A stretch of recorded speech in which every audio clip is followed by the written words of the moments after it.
So today I'm wearing the G-Shock, and this is the gold 35th anniversary TFG -9, and that's how Casio denote their color schemes of their watches, and there you go. So yeah, this watch is actually 4 years old, but it's actually I know that it's new, and you know, I had to get it on the grey market, but I did it on purpose for that reason, to understand the experience and of buying something off the grey market, and you know, the unboxing part of it and that sort of thing. Plus, I just think it's so cool. I mean, a gold G-Shock, you don't see many of these. I know that a lot of people would. I mean, I don't know. I mean, maybe I'm weird, but I think that looks great. I think gold for a wristwatch is fantastic. In fact, let me take that off again, and let me see if I can. I might have shown you it. You know, the light reflecting from it. You might be able to see it there, but it's a really nice gold tone. Now, of course, it's not solid gold, although Casio do a solid gold version of this, and they made 35 pieces of that solid gold G-Shock square, and that was for the 35th anniversary. And I believe the retail price originally was about $65,000, and I understand they've sold them all now, and on the grey market. You probably have to pay a premium, another $20,000 on top of that, you know, so that's to buy this thing solid gold. But I managed to track down a new old stock version of this, and I know it's a bit strange, but I thought gold is sort of odd, although I think it's a good color for wristwatches. And I got it for this video as well. And also, I've been, over the last 2 years in particular, I've been focused on all watch brands actually. And one of the strange thing is I've stumbled across G-Shock many times now, and you know, and I find myself gravitating towards, you know, that range of watches. And I think in other videos I've explained that I like the form and function, and you know, it might be a phase I'm going through, but I'm not sure, because I've been wearing G-Shocks over the years now, they don't seem to be a thing that I lose interest in. In fact, I would say that I'm perhaps more interested today in G-Shocks, and in particular the square version, in fact all of them, because I myself am in the process of hoping to design and have a watch built. So you know, I've looked at all the watches that there are, mechanical watches also, and I think in one of my other videos I've said that I've taken a lot of design inspiration from the 1970s and the LCD watches, and one of the general things I've wanted to do is reinterpret that design aesthetic and put today's technology inside those things. And right now in the marketplace that doesn't exist, and not what I've got in mind. So that's why I feel comfortable, you know, saying it on camera like this.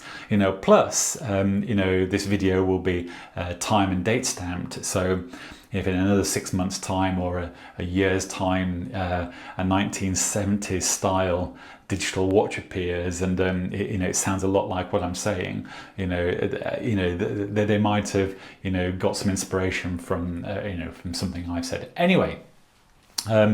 What I wanted to do today was to, you know, have just a general chit chat about watches, but also to let people know, or you know, possibly, you know, people that might be watching these videos, that I am hoping to go to Watches and Wonders in Geneva at the end of March.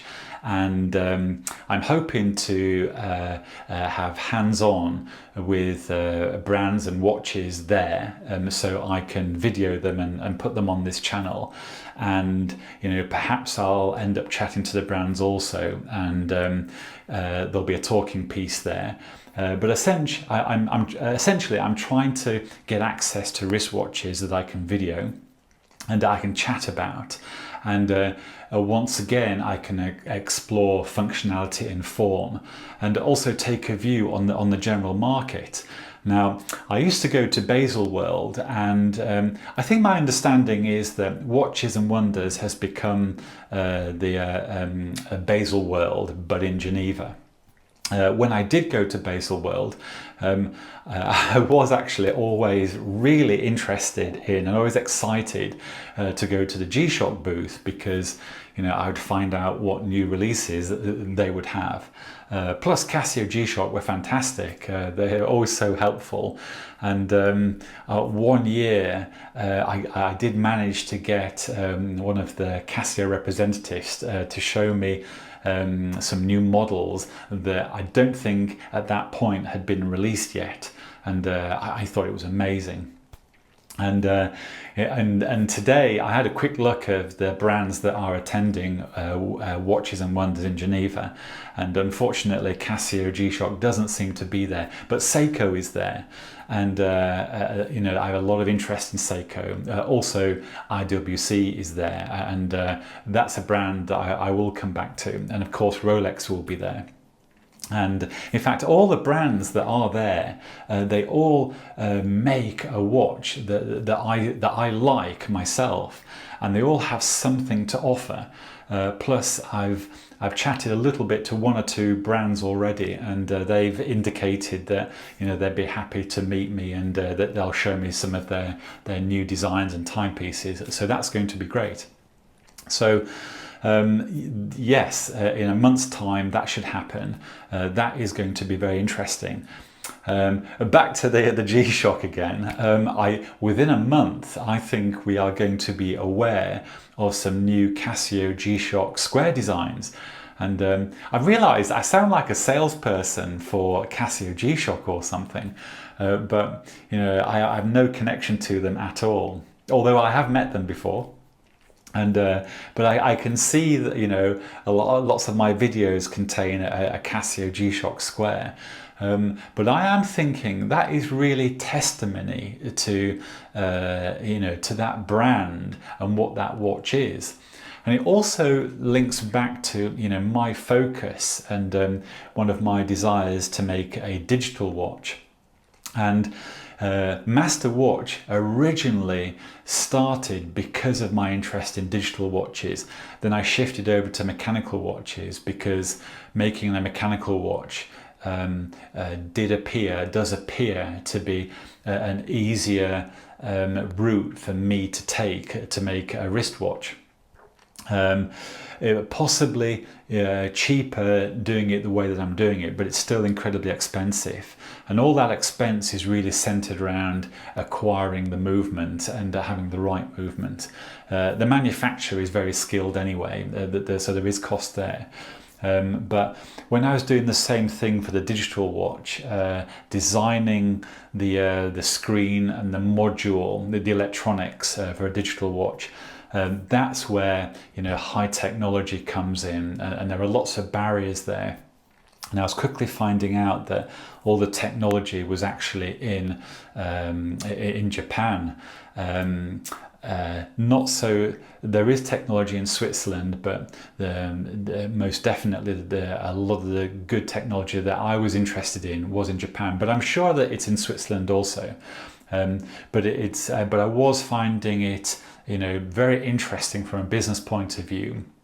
But also these barriers to entry are quite severe, and if you go out all by yourself, trying to do all the research and development around building a chip, building an integrated circuit, and then driving that, and then driving a screen, and I spent a lot of time looking at e-paper screens, and also all technology around LCD screens, and then of course OLED screens that I used in Apple Watches. But I was going back to more e-paper and binary black and white screens, because I wanted to keep that 1970s aesthetic. And from an engineering point of view, it was so interesting. From a design point of view, incredibly interesting. And it gives you lots of options, but from an engineering R&D point of view, very costly. And so that's one of the challenges that I'm facing. And anyway, it's certainly good subject matter for me to talk about, on camera like this. Anyway, back to Watches and Wonders. Hopefully in a month's time I will be there, and hopefully I will meet the brands, and I will be videoing the pieces that I'm offered, and I'll be showing you around Watches and Wonders. Probably not that well. I will do my best, but to let you know, that's what I hope to be doing. And in the meantime, I'm sure I'll be chatting more. Anyway, hope everyone's well, and speak again soon.